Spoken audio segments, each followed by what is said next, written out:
മലപ്പുറം ജില്ലയായതുകൊണ്ട് ധാരാളം ആളുകൾ പ്രസംഗിക്കാനുണ്ടാവും എന്നൊക്കെയുള്ള സമാധാനത്തിൽ വന്ന് അൽഹംദുലില്ലാഹ് 10 മണിയാകുമ്പോഴേക്ക് ഇവിടെ എത്താനും കഴിഞ്ഞു. ഈ വയറ്റിലൊന്നും ഇല്ലാണ്ട് എനിക്ക് പ്രസംഗിക്കാൻ കഴിയില്ല. അതുകൊണ്ട് വർണ്ണപാട് ചായ കുടിച്ചത്. ഇനി ആരും വിചാരിക്കേണ്ട സദസ്സിൽ വെച്ചിട്ടിങ്ങനെ എനിക്ക് പ്രസംഗിക്കണമെങ്കിൽ വളരെ എന്തെങ്കിലും വേണം. അവിടുന്ന് പ്രസംഗിച്ച് നേരം കണ്ട് പോകുന്നതാണ്. അപ്പൊ അതുകൊണ്ട് ബഹുമാനപ്പെട്ട ബാപ്പു ഉസ്താദിനെ സംബന്ധിച്ച് പറഞ്ഞാൽ വളരെ അധികം പറയാനുണ്ട്. ബാപ്പു ഉസ്താദ് എന്റെ ശരീക്കും ജമീലും ആണ്, എന്റെ ഉസ്താദും ആണ്. തലക്കടത്തോട് ബഹുമാനപ്പെട്ട ബഹറുലും ഷെയ്ഖ് സൈനുദ്ദീൻ ഇബ്നു അലി ഹസൻ അൽ മഖ്ദൂമി ഓക്കെ ഉസ്താദ് റഹ്മത്തുള്ളാഹി അലൈഹി അവരുടെ അടുക്കൽ ഓതുന്ന കാലത്ത് ബാപ്പു ഉസ്താദിന്റെ കൂടെ 2-3 കിതാബുകൾ ഞാൻ ചേർന്ന് ഓതിയിട്ടുണ്ട്. അതേ സമയത്ത് ഞാൻ ഓതിയിട്ടില്ലാത്ത ചില കിതാബുകൾ വലിയ ഉസ്താദിന്റെ അടുത്ത് ഓതാൻ സമയവും സൗകര്യവും ഇല്ലാത്തതുമായ ചില കിതാബുകൾ ബാപ്പു ഉസ്താദിനെ കൊണ്ട് ഒഴിവുള്ള ദിവസങ്ങളിൽ വ്യാഴാഴ്ച വൈകുന്നേരവും വെള്ളിയാഴ്ചയുമൊക്കെയായി ഞാൻ ഓതി പഠിച്ചിട്ടും ഉണ്ട്.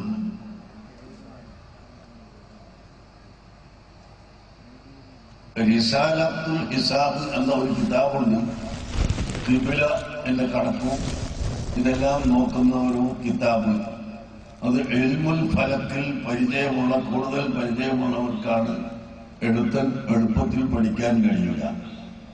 ബഹുമാനപ്പെട്ട ഓക്കെ ഉസ്താദ് ആ വിഷയത്തിൽ വലിയ കഴിവുള്ള ആളും അതിനു പുറമെ വിദ്യാർത്ഥികൾക്ക് അത് മനസ്സിലാക്കി കൊടുക്കാനുള്ള കഴിവും ആകാശത്തിലേക്ക് ഇങ്ങനെ ചൂണ്ടിക്കൊണ്ട് ഇങ്ങനെ ഒരു വര, അവിടെ നിങ്ങോട്ടൊരു വര, അവിടെ നിങ്ങോട്ടൊരു വര, അത് രണ്ടും വന്നാൽ അതിന്റെ ഇടയിൽ പെരുക്കിയാൽ എത്ര കിട്ടും, കൂട്ടിയാൽ എത്ര കിട്ടും, ഇങ്ങനെ മേൽപോട്ട് നോക്കിക്കൊണ്ട് ആ മുസല്ലത്തും മുറബ്ബഉം മുദബ്ബറും എല്ലാം പഠിപ്പിക്കുന്ന ബഹുമാനപ്പെട്ട ഉസ്താദിന്റെ കഴിവ് വലിയ കഴിവായിരുന്നു. ആ കഴിവ് 1-ാം നമ്പറായി ആദ്യമായി അത് പൂർണ്ണമായി സ്വീകരിക്കാൻ കഴിവുള്ള ആൾ ബഹുമാനപ്പെട്ട ബാപ്പു മുസ്ലിയാർ. ഞാനും മറ്റുള്ള വിദ്യാർത്ഥികളും അതിന്റെ 2-ാം സ്ഥാനത്താണ് അന്ന് ഉണ്ടായിരുന്നത്. ബാപ്പു ഉസ്താദിന് വലിയ കഴിവാണ്. എന്നാൽ ബാപ്പു ഉസ്താദിന് ഈ കണക്കും ഇതൊക്കെ പെട്ടെന്ന് മനസ്സിലാവുമ്പോ എനിക്ക് ഒരു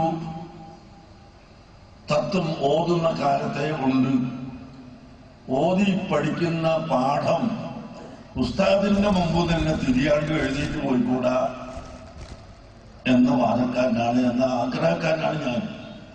ഏതാണ്ടെല്ലാം അങ്ങനെ തന്നെയാണ് താൻ. ഉസ്താദിന്റെ അടുത്തിരുന്ന് ഇങ്ങനെ കുറച്ചിങ്ങനെ ഓതി ഒന്നും തിരിയാണ്ട് എണീറ്റ് പോയി. പിന്നെ ശരീരം ആരെ കൊണ്ടാണെങ്കിൽ പിന്നെ ആദ്യം തന്നെ ഓരെ കൊണ്ട് ഓതിയാൽ മതിയുണ്ടോ? ഈ ഉസ്താദിനെ കൊണ്ട് അവർക്ക്. അപ്പൊ ഉസ്താദിന്റെ മുമ്പ് തന്നെ എഴുന്നേറ്റ് വരുന്നതിന്റെ മുമ്പ് കാര്യം മനസ്സിലാക്കി പിന്നീട് ആവർത്തിച്ച് പഠിക്കണം എന്ന ആഗ്രഹക്കാരനും നയവുമാണ് ഞാൻ. അതനുസരിച്ച് എനിക്ക് എല്ലാ വിഷയങ്ങളും കിട്ടുമെങ്കിലും ഈ ഫലക്കിന്റെ കണക്ക് എനിക്ക് ശരിക്ക് കിട്ടാതെ വന്നപ്പോൾ ഒരു ദിവസം രാത്രി ഞാൻ